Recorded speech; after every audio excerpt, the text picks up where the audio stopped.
এইভাবে একবার বেগুনি করে দেখুন, 3-4 ঘন্টা পরেও মুচমুচে স্বাদ পাবেন। 150 গ্রাম ছোলার বেসনে হাফ চা চামচ করে লবণ, হলুদ, লঙ্কা, ধনে, জিরে গুঁড়ো, কালো জিরে ও খাবার সোডা মিশিয়ে অল্প অল্প জল ঢেলে নয় পাতলা নয় গাঢ় ব্যাটার বানিয়ে নিন।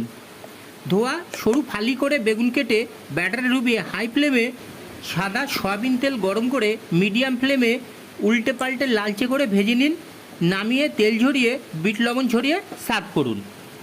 This recipe is brought to you by Selim. আপন ভেবে বলছি, কিছু মনে করবেন না, নতুন তাই একটু পাশে থেকে লাইক, শেয়ার, কমেন্ট ও সাবস্ক্রাইব করে উৎসাহ দিয়ে একটু হেল্প করুন।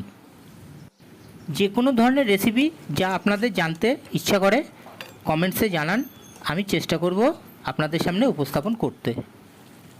Many many thanks for watching.